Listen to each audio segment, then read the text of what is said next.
Our next speaker tonight is Father Robert Spitzer. He's a priest of the Society of Jesus. He's an alumnus of Gonzaga University in Spokane, Washington, where he later went on and served that university as its president. During that time period, the university experienced tremendous growth, not only in terms of its numbers, but really in terms of its Catholic identity and its commitments to its core values. In 2010, Father came here to Orange County to relocate his next chapter of work, which is the Magis Center of Reason and Faith, along with the Napa Institute and several other nonprofits that Father either leads or guides. One of his tremendous passions is the philosophy of science, and the study of the Shroud of Turin is really in his wheelhouse. So with that, please welcome our next keynote speaker, Father Robert Spitzer.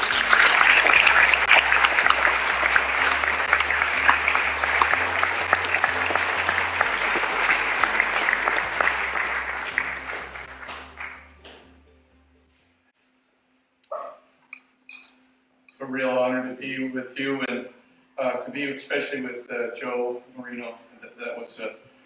That paper was a wealth of information, and as you can see, the detail,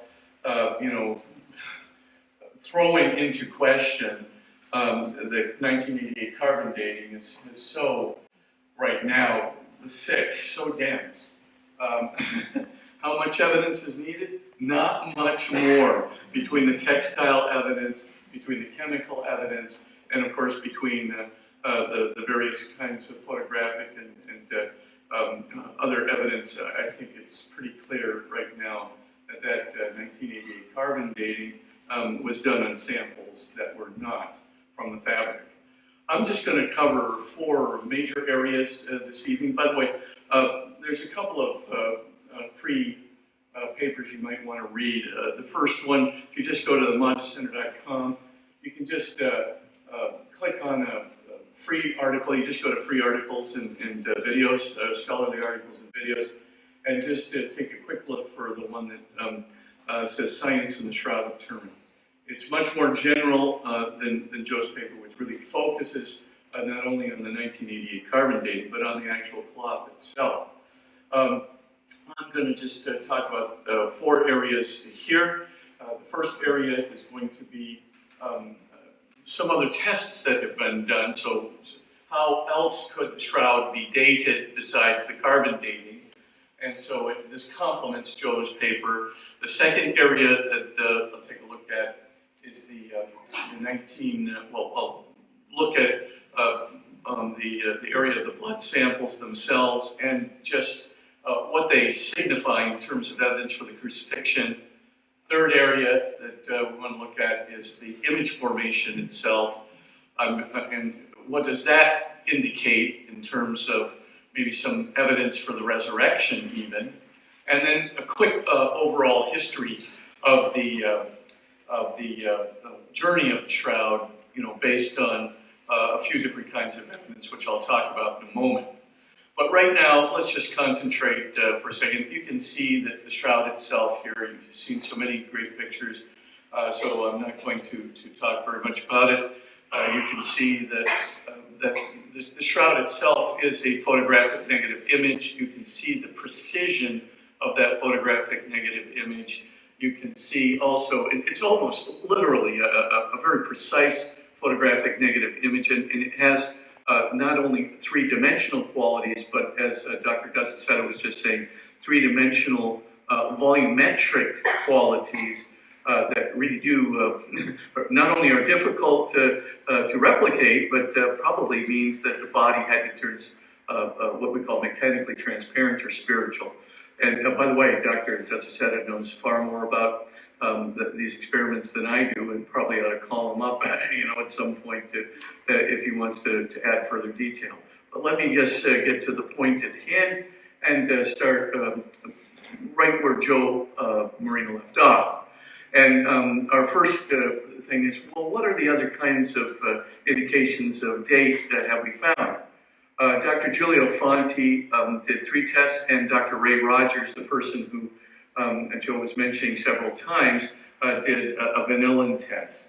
The vanillin test does indicate, after taking into consideration various factors like the shroud being caught in a fire and so forth. The vanillin test, this is, an element, or not an element, but a molecular structure that decays over the course of time. It's found in many linens, and so you can actually test the amount of vanillin in the cloth, and you can see if there's very, very little left, you can almost date it as a much older cloth. If there's a lot left, it's a much newer cloth, etc.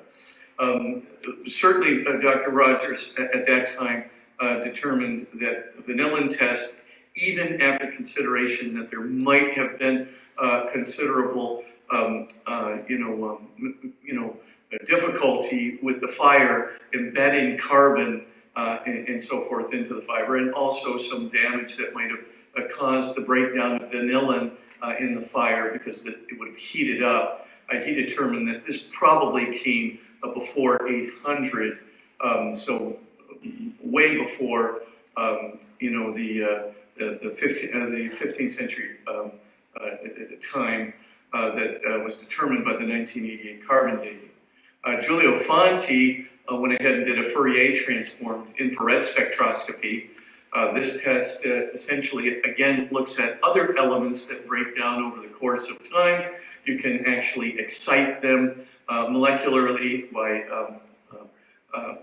introducing a Fourier-transformed technique that when the molecules are excited, eject some of these molecules and allow you to test them and the quantities of them, and then compare them to other fabrics that come from the same time and different times. He also did a Raman laser spectroscopy, and he did a much more general test, which was called a mechanical compressibility and tension test.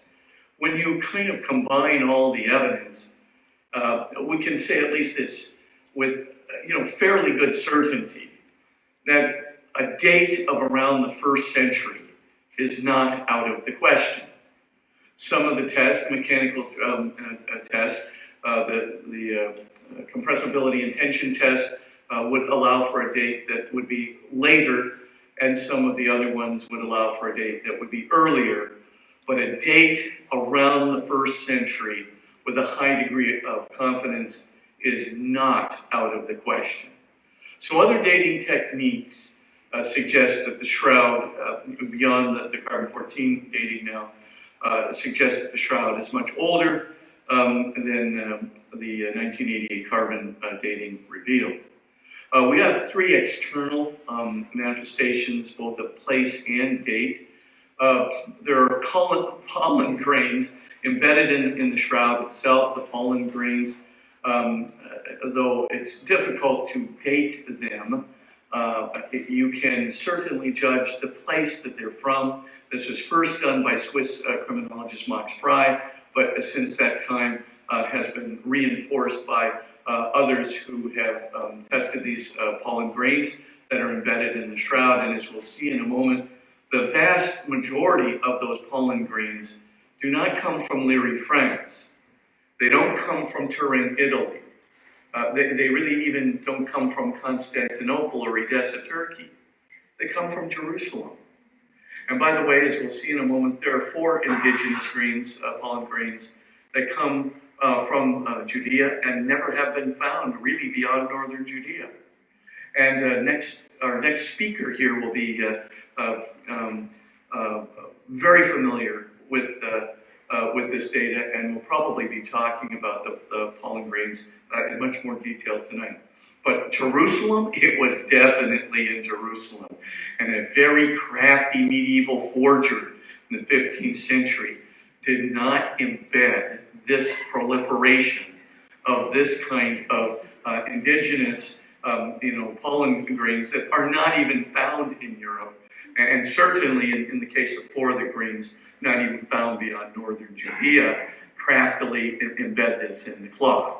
So I think there's very good reason for suspecting that it went from Jerusalem, as we shall see, to Edessa, Turkey, which is the second most prolific spot, to Constantinople, and then to Liri, France, and then to Turin, Italy. And you can construct a sort of an implicit history of the Shroud before Liri, France from this dating.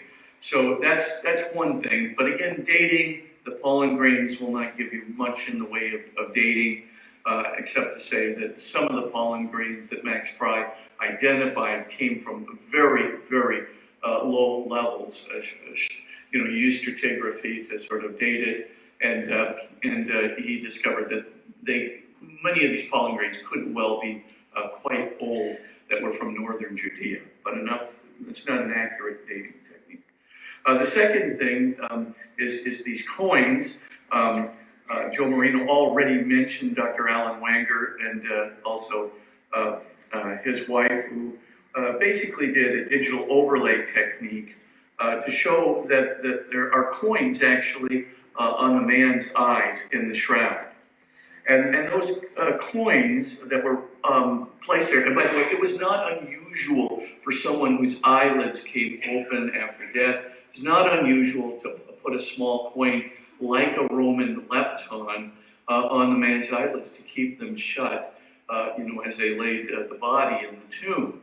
Now, what's even more interesting about the particular coins that were laid on this man's eyelids is that they look like they came from a coin called a Roman lepton that has 4 different enigmas in it.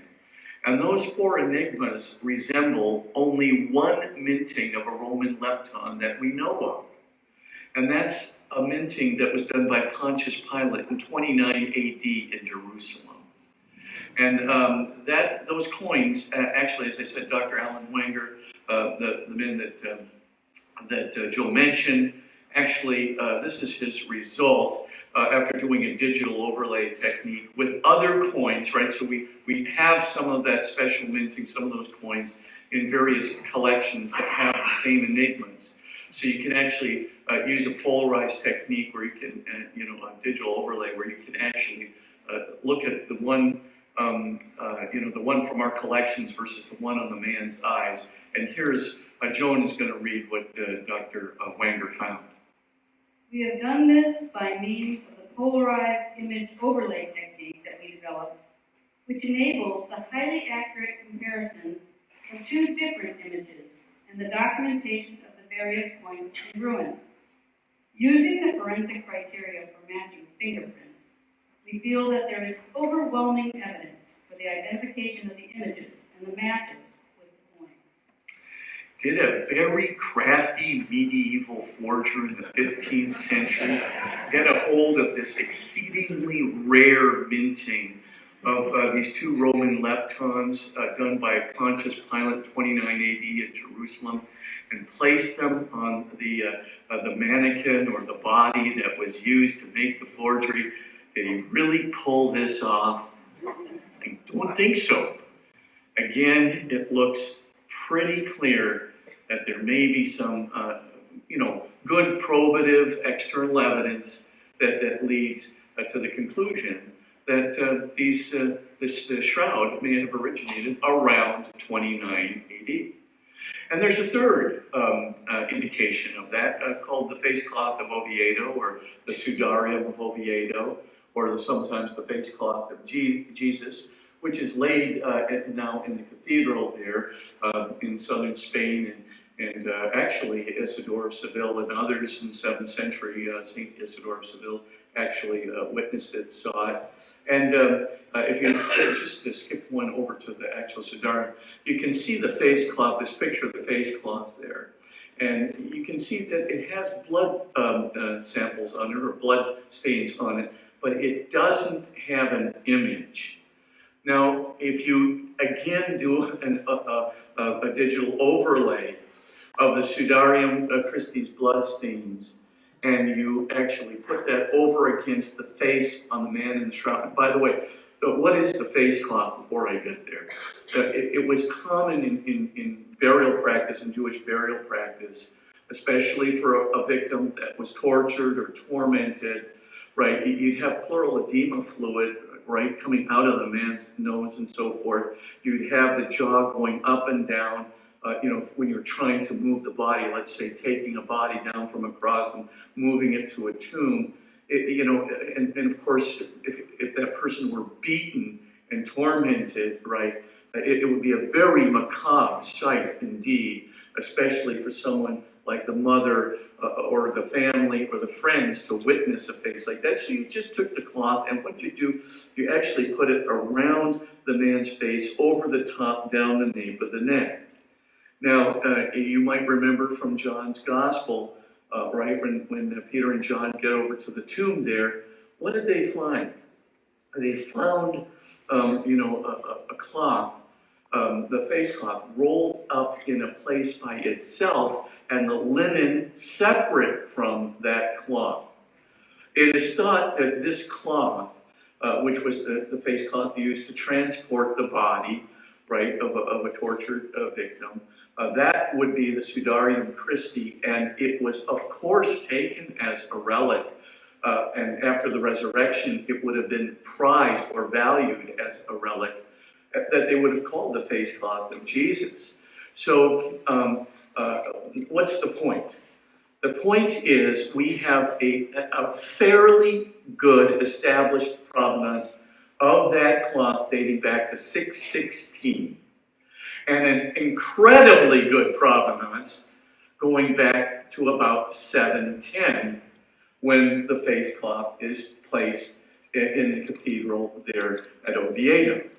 Now, if you Dr. Alan Wenger, he comes back in again to play.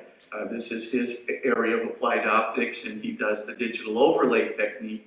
And what does he find?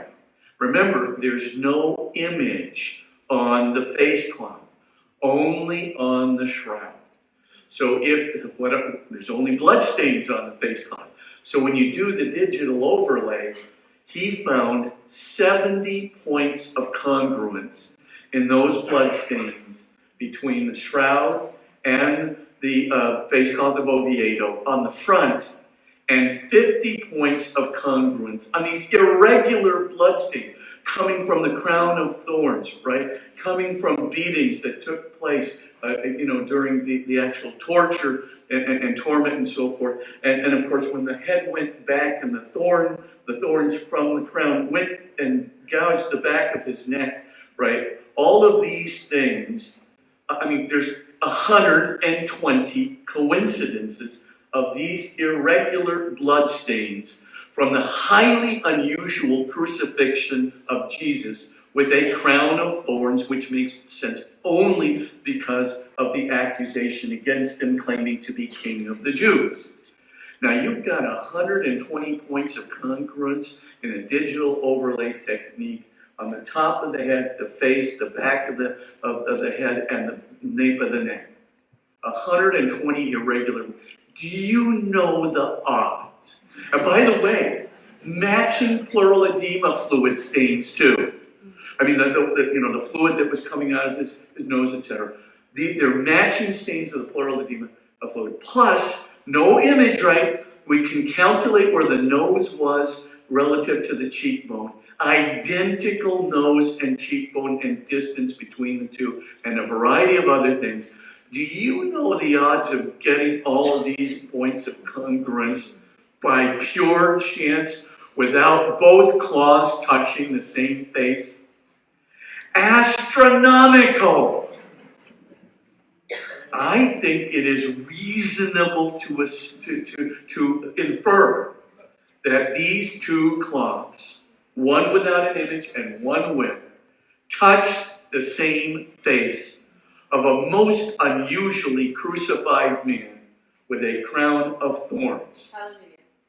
That is, yes, and here's the thing, remember, 616 is when the provenance starts for the face cloth of Oviedo, 710 to 712, established provenance.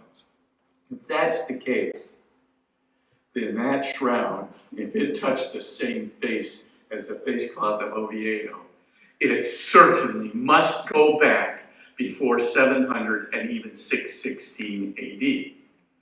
Did a crafty fellow in the medieval times find the face cloth of Oviedo and try to replicate all of the bloodstains, the irregular bloodstains that occurred? Come on! Something very, very strange going on here. What's my point? It is reasonable and responsible to conclude from Fonte's testing, from Ray Rogers' testing, even conservatively. And of course, to conclude from the coins on the man's eyes, from the coincidences with the face cloth of Oviedo, that this particular relic, the Shroud of Turin, originated around the 1st century, if the coins are indicative, and around 29 AD, in Jerusalem, as the pollen grains indicate, and as the coins on the man's eyes indicate, and certainly as the coincidences with the face cloth of Oviedo indicate. My thought, reasonable and responsible to conclude. I can't imagine that another carbon dating is going to come up with anything. I mean, in light of everything that Joe has presented, from the textile to the chemical, and other analyses that have been done on this, I can't imagine that another carbon dating with purer samples that come from the actual linen cloth itself, with 7 or 8 different variants from different parts of the cloth, will not indicate a similar date. That's just me, I'm just saying, because I don't think medieval forgers had the capacity to do the forgery. We've spent enough time on dating. Let's just go to the blood sample very, very quickly. Is there genuine blood on this? Or are people like Magone are claiming this is very fancy dye? Those crafty medieval guys. So of course, this is real blood. Why do we think that? Because all the samples on the cloth have genuine hemoglobin. And paint, dyes, and rubs do not have hemoglobin. And we don't think medieval forgers were sharp enough to put all that hemoglobin in there phonally. Next thing that we know is that, basically this has an AB positive blood type. Paint and dyes don't have AB positive blood types, just blood. Thirdly, it has a partial DNA profile.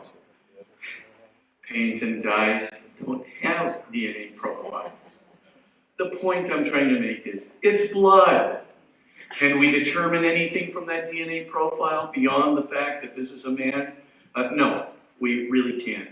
I mean, maybe we can determine that it's a Semitic man, but we can tell that from the image anyway, but that's about it, because every one of those samples has been touched and retouched and retouched and retouched in the showing of the Mendelian and the showing of the cloth over the centuries, which of course contaminated everything beyond belief.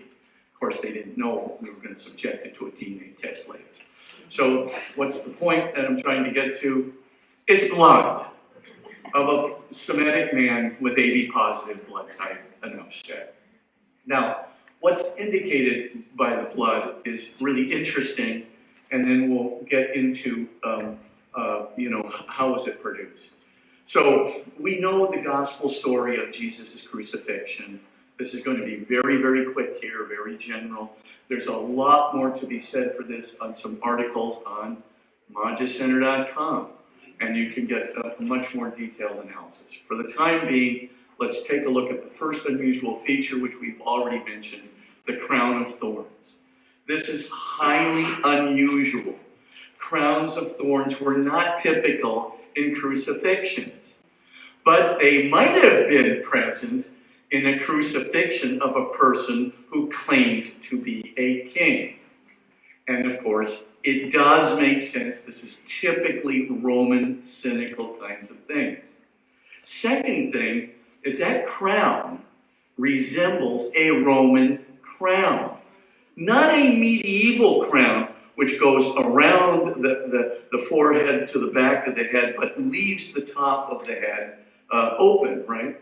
This crown resembles a Roman crown that is like a ball cap that has a top on it, because of course the thorns penetrate the skull from the top, the back of the skull, the front of the skull, and all the way down, as I said, to the nape of the neck.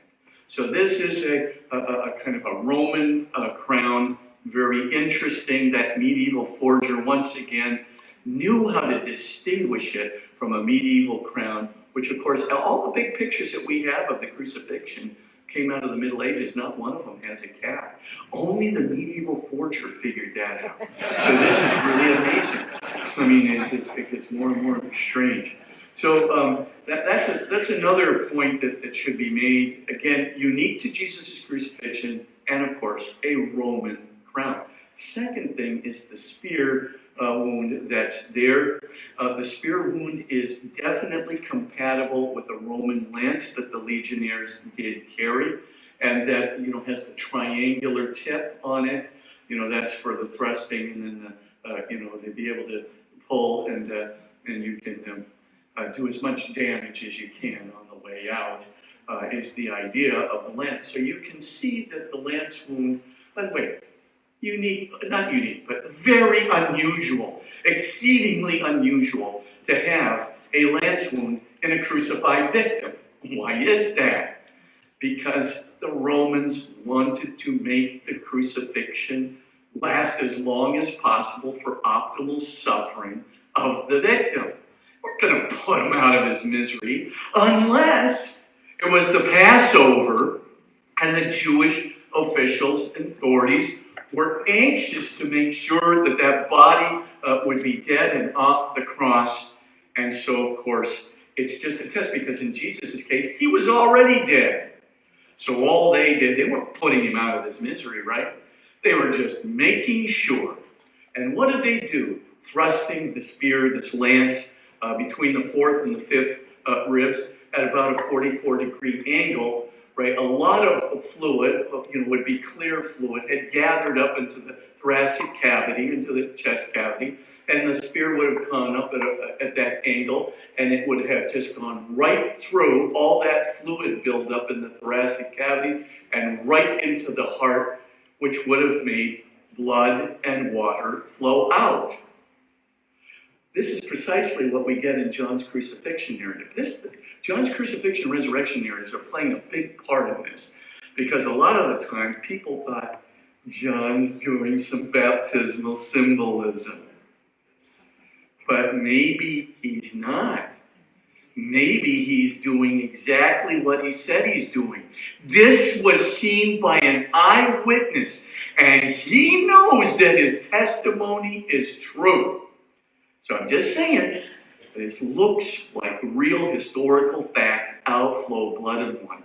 This is beginning to look bizarrely unique to Jesus. The lance wound itself, again by a Roman lance with the triangular head, outflowing blood and water.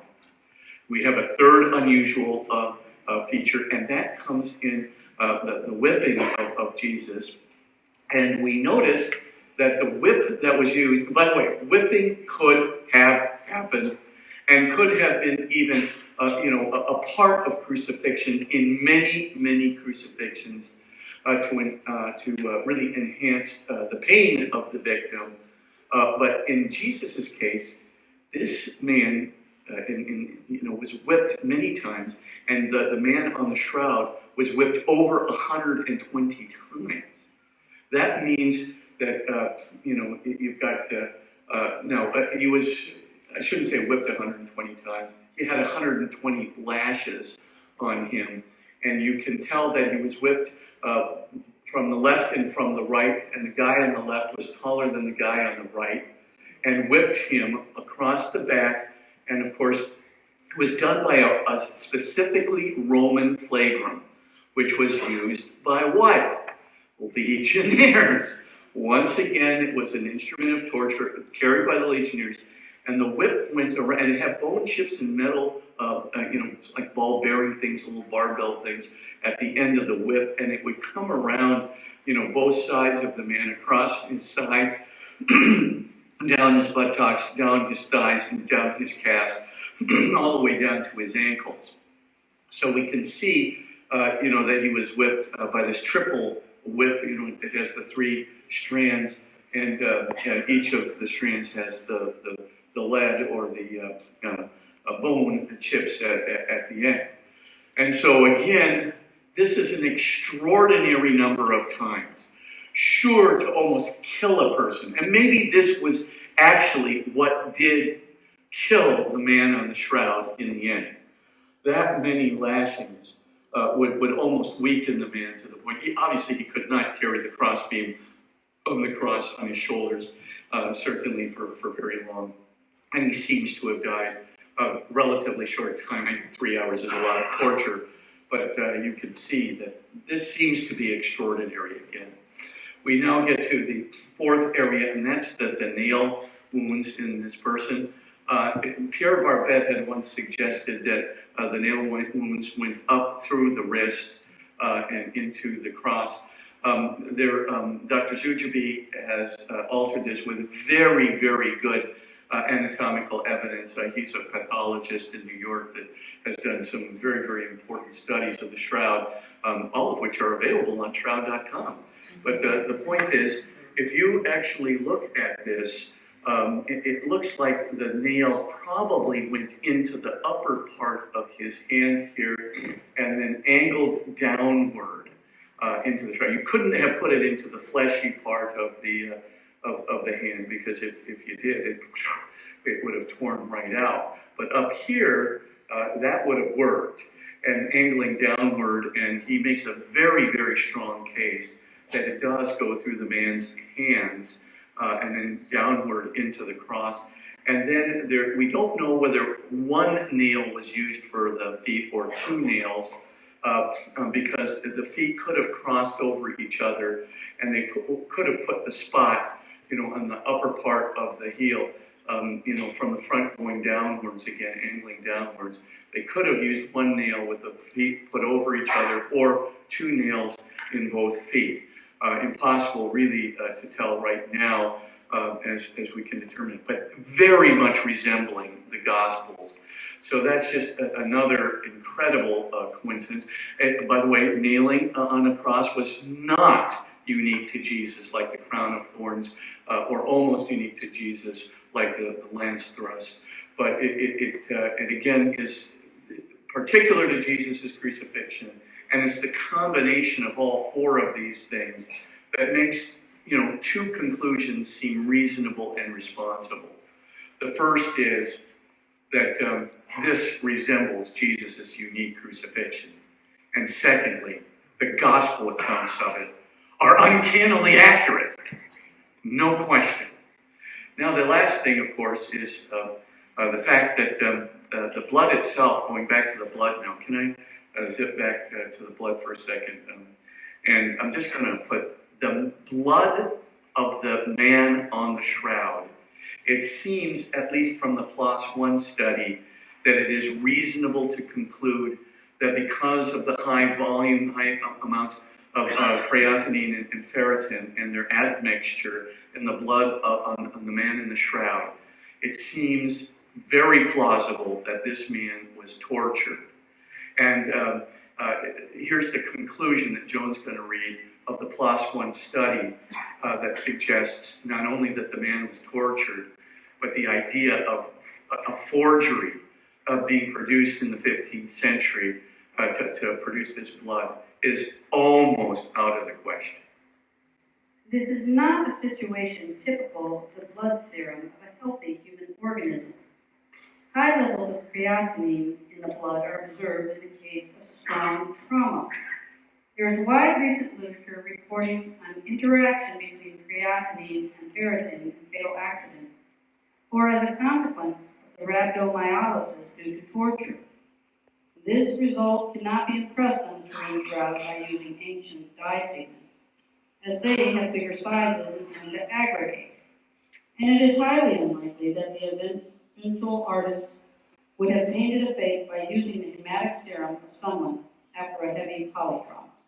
Yeah, can you imagine, right, that you're going to paint the blood stains on by using real blood, but the first thing you do is torture the living daylights out of the victim, and then you extract his blood so that you can actually replicate a polytrauma. Doing this in the Middle Ages? Highly unlikely, as the quote suggests. Finally, I just want to say, Gus could tell you, Dr. Gus can tell you far more about this than I can, but of course you see that the body must have been on a vertical axis for a fairly long period of time because of the plasma separation from, or the serum separation from the actual plasma, and you can see that all of this is pointing downward vertically, suggesting that the body had remained vertical for quite some time. What does it all mean? The man was tortured, and his blood reveals that he was tortured on the shroud, that he was crowned with thorns on the shroud, that that crown of thorns it resembles a Roman cap, a Roman crown. And thirdly, that there was a spear that was thrust into his side, and it's probable that both a clear fluid and blood came out of that wound. That's like Jesus. And the spear used was a Roman lance that was frequently carried by legionnaires, not available in the Middle Ages. And furthermore, that he was flogged with a Roman flagrum and with the 3 lashes, resembling the one used by Roman legionnaires to torture criminals. All I can say is, if this isn't Jesus, wow, what an incredible forgery. And the knowledge, the physiological knowledge of the medieval forger, unbelievable indeed. Enough said. Let's get, but you can see what Jesus endured, and you can see the accuracy of the Gospels. Let's go to the next point really quickly. I know I'm speaking in generalities, but if you want details and you want footnotes, where do you go?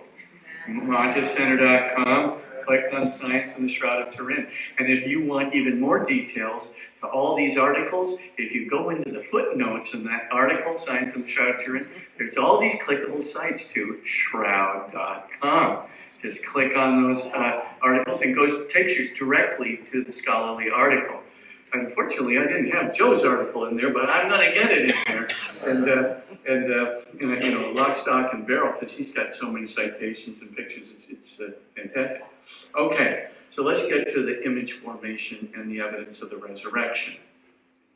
You can see from the shrouds, I said before, that there is a really very precise photographic negative image.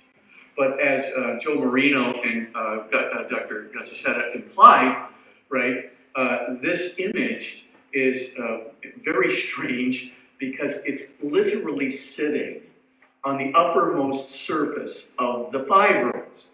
What does that mean? That means it didn't penetrate to the medulla, the middle of the fiber, and it doesn't penetrate certainly to the middle of the cloth. It's literally on the surface of the cloth, probably caused by an exceedingly precise rapid dehydration. So now, of course, this engenders a search for what could cause that to happen. Well, basically we have in physics 3 kinds of explanations.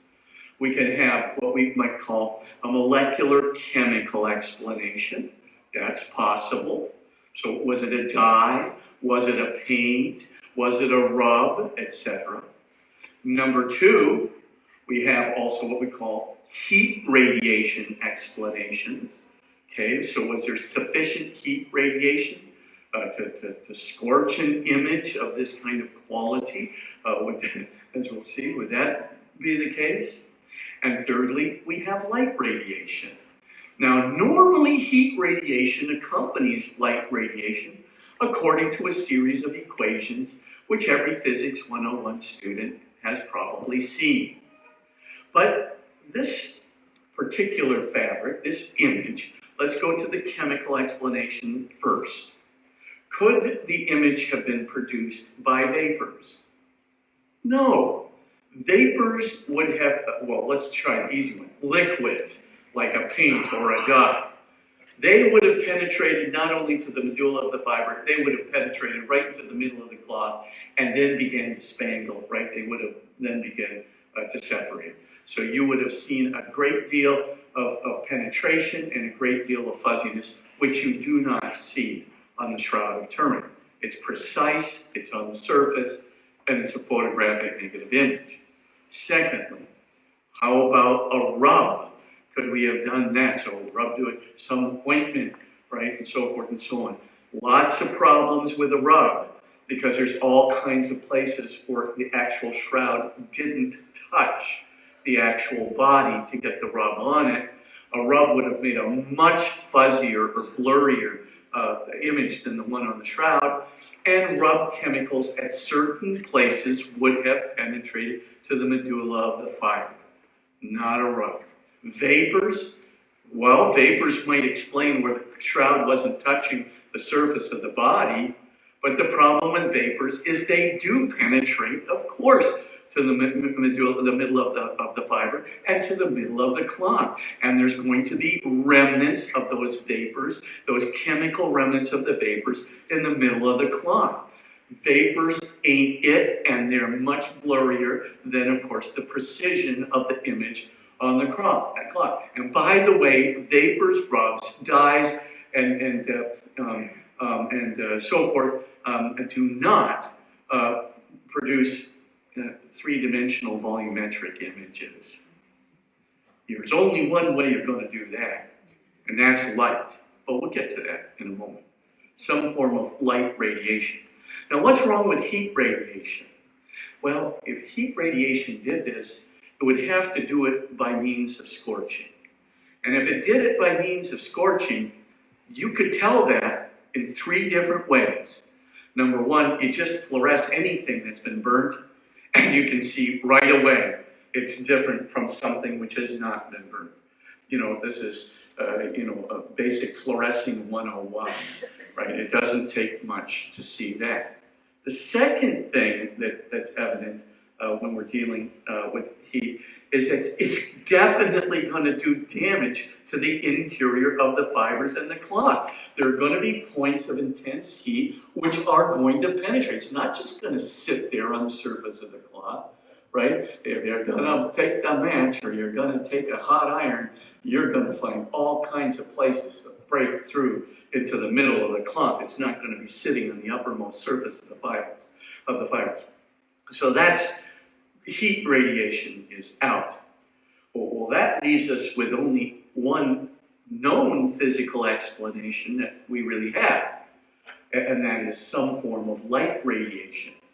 But it has to be light radiation that doesn't have accompanying heat radiation. Now, how much light radiation would it take in order to produce this very precise photographic negative image on a non-photographically sensitive linen cloth? Let's skip the three-dimensional volumetric analysis for just a second. It would take approximately 6 to 8 billion, with a B, billion watts of light energy to produce this image. I mean, just in general terms, it's like taking about 500,000 searchlights coming out of this body. That's a really weird dead body. This hardly happens. Okay, so the point I'm trying to get to is, yes, there's a lot of radiation, but you can't have accompanying heat energy. If you had the heat energy of that lasted, as we'll see, for more than 1/40 billionth of a second, I'm telling you right now, we would have no Shroud of Turin today. We wouldn't even have the carbon smoke left over from the Shroud of Turin. I mean, there would have been so much accompanying heat energy, it would have literally annihilated the cloth, even annihilating the carbon remnants of the cloth in a millisecond. So what kind of light energy are you going to have? One that has an incredibly short burst. How short? 1/40 billionth of a second or less. Now that's really short. Now the point is, how are you going to get the dead body to produce 6 to 8 billion watts of light energy for 1/40 billionth of a second or less? Well, we only have one candidate: directional vacuum ultraviolet radiation, the kind that's produced by very special lasers like an ARF excimer laser. So, I mean, this is rather interesting. Dr. Paolo Di Lazzaro in 2010 and his team, and subsequently validated by other teams, have shown that this is precisely the way that the image could have been formed, because by using excimer ARF lasers, or ARF excimer lasers, they basically replicated in little spots. They replicated an image along a linen cloth that was very similar to the one on the Shroud of Turin, and they tried to get everything, just right. They used that 1/40 billionth of a second of very high intensity laser radiation, that very short burst, and they actually got an image, an accurate photographic negative image, onto the very surface of the fibrils of the shroud that did not penetrate to the medulla of the fiber. And that image itself replicates the color that's on the Shroud of Turin. After about 2 days of kind of drawing, you see the same color that's present. Now that's pretty interesting testimony. And here's the conclusion from a very long study by Dr. Paolo Di Lazzaro. And as I understand it, Dr. Gusset is trying to get him for another lecture. Boy, to hear that one might give you a start about the reality of the resurrection. But here's what he concluded. The ultraviolet light necessary to form the image exceeds the maximum power released by all ultraviolet light sources available today. It would require pulses having durations shorter than 1/40 billionth of a second, and intensities on the order of several billion watts. What you're dealing with here, ladies and gentlemen, is we don't know how dead bodies can produce 6 to 8 billion watts of light energy with a very, very, very microwave frequency at a high, a microwave wavelength at a very high frequency for 1/40 billionth of a second. Dead bodies have no physical way of explaining that degree of radiation in that directional quality. But that's not the end of the mystery of the resurrection. That's just what seems to have produced it, and the only way we have can replicate it, as Dr. Gus said earlier, or maybe Mark said earlier on, this is the most unique image in the history of the world. It's the most unique image, and boy, I'm telling you, this seems to be the only explanation which dead bodies don't do, forcing us to consider some kind of a supernatural explanation, or at least a transphysical explanation, or at least a conglomeration of physical laws far beyond our understanding of physics today. Me, I prefer the first. Sounds supernatural, but let's continue further. And this is where Dr. Gusset should be giving the talk, but I'm going to give a short version. The body seems to have turned mechanically transparent. There does seem to be depth, not only a depth, right? So there's not only proportionality between, say, the bones on the inside of the hand and the flesh surrounding the hand, right? There's actually volumetric proportionality that Dr. Gusset actually was one of the very, if not the first person to have shown was actually present on the cloth. And that data suggests strongly that the cloth had to penetrate, and that is to say, to collapse into and through the body. Well, that means that the body, in order for the cloth to do this, would have to turn mechanically transparent. It would have to turn spiritual. Now, I mean, if you want a paper on this, I've got a great one by Dr. John Jackson.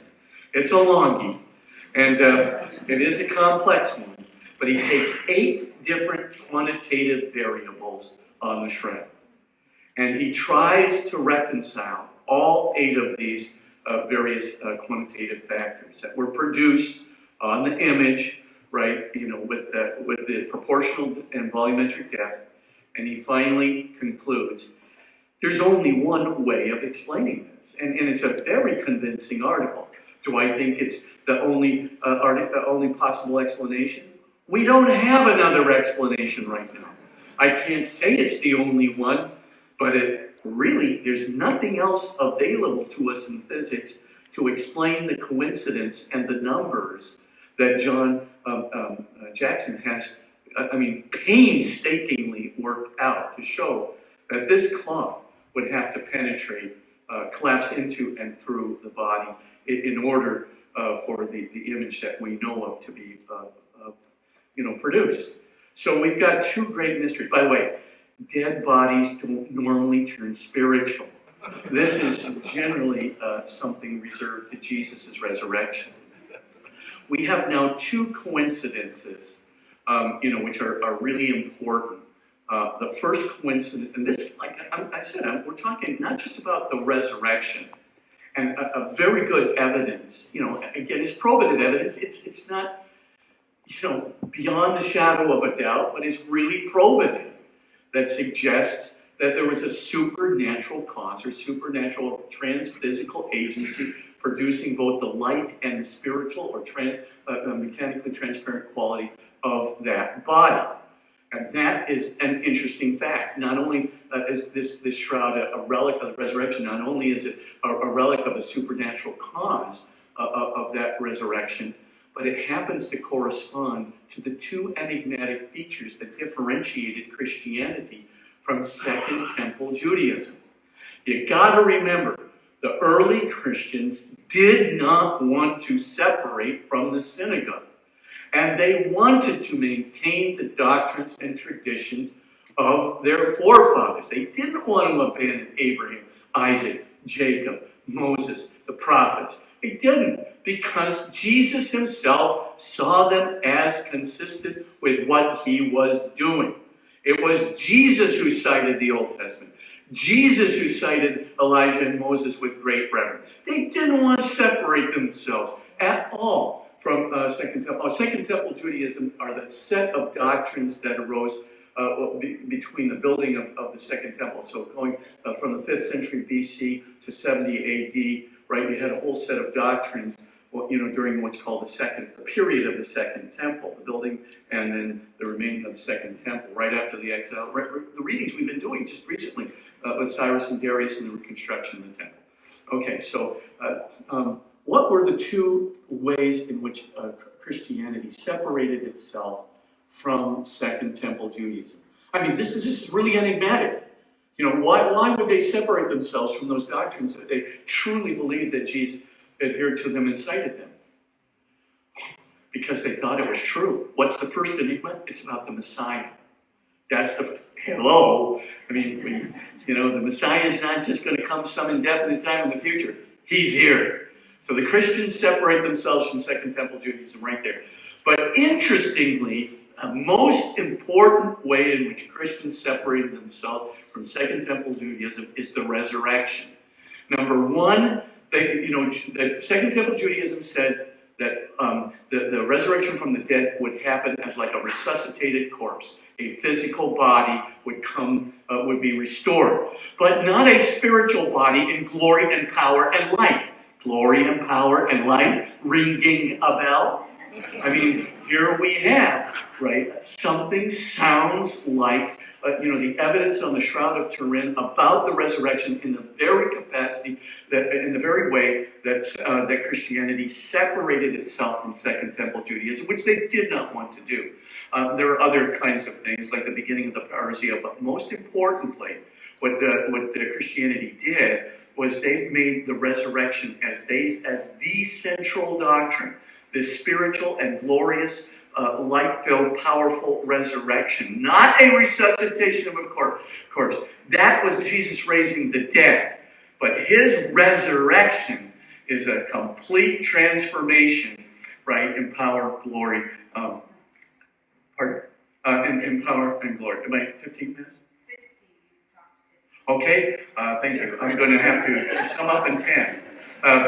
But I just want to tell you, this is really important because you know what the Christian said. This doctrine is so true, we place it at the center of all other doctrines. If Jesus is not raised from the dead, said St. Paul, then our faith is in vain, your faith is in vain, our preaching is worthless, and all those who have died in Christ have died in their sins. And what's more, we emerge as perjurers before God. literally causing apostasy to the former Jewish faith, and the worst of all men. Hello, this is an important doctrine. So, given that fact, and you see the ways in which Christianity differed from Second Temple Judaism, and right there emblazoned on the shroud is that difference. Let me just do a quick tour de force of a little bit of a journey that we can get. We think, as I said, that the journey of the shroud goes from Jerusalem to Edessa to Constantinople to Liri to Turin. So what happened here? And what's the evidence? We do not have an established provenance of the shroud before 1342, isn't there? 1347. 1347, when Geoffrey de Charnay actually came out and said, "I've got burial cloth of Jesus," causing a great stir. All kinds of bishops got informed. The provenance starts, no question about that. But prior to that time, weak provenance, especially from church officials. However, we do know that the shroud was in Jerusalem. There is such a proliferation of pollen fossils and grains in the shroud from Jerusalem for indigenous to the area of Judea, as I said before, that it is highly, highly, highly unlikely that this shroud was not in Jerusalem and that some medieval forger had implanted this proliferation of particular indigenous pollen grains and fossils in the shroud. Number two, you've got the coins on the man's eyes. Let's face facts. The special minting of these coins, I think it's reasonable to suspect that those coins with the digital overlay technique used by Dr. Wanger, that these are basically pretty much 29 AD Pontius Pilate Jerusalem mint coins, Roman leptons. And that places it squarely in Jerusalem. We think that it stays in Jerusalem for at least 300 years, maybe up to 400 years. But certainly we think that it goes to Edessa, Turkey around 400. And why is that? Not only because the second most proliferation of pollen grains on the shroud comes from the Edessa region, but also because there is a relic called the Mandylion. And the Mandylion, which I believe is really the Shroud of Turin, folded up so that the face is facing out from a frame in which it is placed. So I believe that the Mandylion is the shroud, but it's called the Mandylion. And this was a very, very popular image of the face of Christ that was paraded around Edessa, and in the 400s was very well known. Now, what's interesting is that the Mandylion itself changed the iconography of Jesus forever. Paul Vignon, who did the studies way back when, after Pierre Barbet's studies, Paul Vignon actually showed that there are 20 images, 20 dimensions of the image of the face on the Shroud of Turin that are replicated in the new iconography of Jesus. The general iconography changes, right? Jesus was always portrayed with a round Roman face. Suddenly, after the Mandylion, the iconography of Jesus has the long Semitic face. He was always portrayed with a short Roman nose. Now Jesus is portrayed with the bigger Jewish nose. He was always portrayed as clean-shaven. Now he's portrayed as having a beard, etc. So all these general configurations. But then when you notice that kind of open, with the open top square above the nose of the man, and all kinds of other really idiosyncratic features of the new iconography of Jesus, guess where 20 of those idiosyncratic features are to be found? Right on the Shroud of Turin. And the topper is, I know I got about 2 minutes left, the topper is that if you actually look at that shroud carefully you have to use really, really fine photographic imaging. But if you see that imaging, you will see the folds in that cloth. And if you look at those folds carefully, as John Jackson did, you will see that it was very likely that that cloth was folded so that everything would be kind of disguised and that the face would be showing. And it was crushed in a frame, so it was literally bound in the frame so that the folds would stay there truly 1,600 years later. And so you can still see those folds that make it look like this is the Mandela. I'm convinced that it is, but I mean, again, it's circumstantial evidence, but it's really good circumstantial evidence. Now, we know that the Eastern Roman Emperor, who of course resided in Constantinople, we know that he actually wanted to get his hands on the Mandelion because he really believed it was the face of Jesus. And he thought it was the face cloth of Jesus. So he basically laid siege to Edessa from Constantinople, no kidding. And then, of course, the king of Edessa, not being an unwise person, I think this was in 934, was it? 943. These transpositions and numbers in the 67-year-old Jesuit. Okay, it was in 943, he lays siege to Edessa. And what happens is that this king extracts a huge ransom from the Emperor of Constantinople, but the emperor gets it. And of course, that brings us to our third part of the journey very quickly. It goes to Constantinople. Remember, there's two pollen grains there that are indigenous to the Constantinople area that Max Bride found. And of course, another large proliferation of pollen grains from that where it was still being shown in the open air. It arrives finally in Hagia Sophia, and we know that there are several crusaders who actually say they saw the face of Jesus in either Hagia Sophia or St. Mary de Blachernae Cathedral. And St. Mary de Blachernae Cathedral, there was a remarkable feature. One of the crusaders of the Fourth Crusade, Robert de Clary, he actually says, he not only saw the face of Jesus, he saw the entire burial cloth of Jesus back and front. In St. Mary Blachernae, in Constantinople, before, of course, 1204. So Robert de Clary, then suddenly, in 1204, the shroud disappears from Constantinople. We know why. The Fourth Crusade. Now, who swiped it? That's the question. And this is, again, just pure speculation. Ian Wilson has theories. I mean, by the way, there's a bunch of footnotes in that article I mentioned, Science in the Shroud of Turin, that talk about various historians that have looked at this with great seriousness. I'm going to glaze over all the details and just tell you basically what it looks like. My opinion. And I think the best opinion is that Othon de la Roche, who was a high-ranking Crusader member of the Fourth Crusade, I think he took it. The reason I do is because Othon de la Roche, 5 generations later, he has a relative named Jeanne de Virgie. Who is Jeanne de Virgie? The wife of Geoffrey de Charny. Who is Geoffrey de Charny? He's the guy that announced he had the burial plot of Jesus in whatever it was. Now, 1349. So, this is very interesting. I think, could it have been somebody else? Yep. Could Jeanne de Virgie have gotten it some other way? Yep. Could Geoffrey de Charny have gotten it another way? Yep. But it's a good coincidence. I just finish up as follows.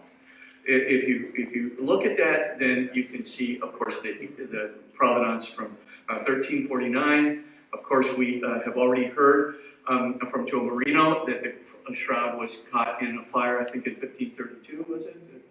1532, and in that fire, damage was done because it was in a metal casket. There things heated up, the metal burned through at various points, and what did the sisters do? They patched the cloth. The edges were frayed, they patched the edges, as Joe has described in good detail with good evidence.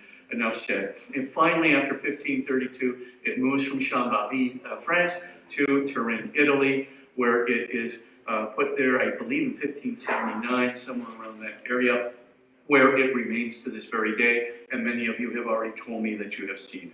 What's my overall conclusion? When you look at the 1988, the problems of the 1988 carbon dating, and as Joe said, they are many, many, almost to the point where you almost have trouble believing that the spot where the carbon dating was taken was not somehow purposely meant to deceive, but I don't imply anything of the kind. I just simply say, look, there's something strange here that's going on, that this one sample, one, not 7, not 3, this one, enough said.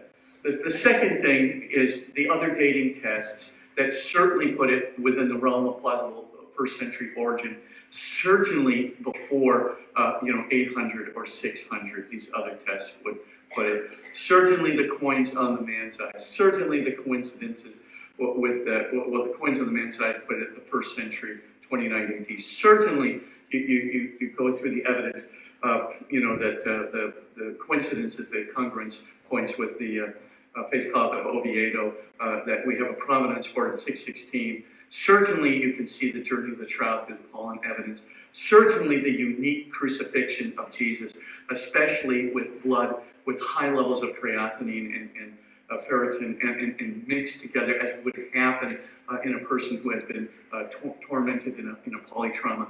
And of course, you've got the unusual features of Jesus' crucifixion portrayed exactly as the gospel portrays it. Even the unique features, like the crown of thorns that are portrayed on the Shroud of Turin.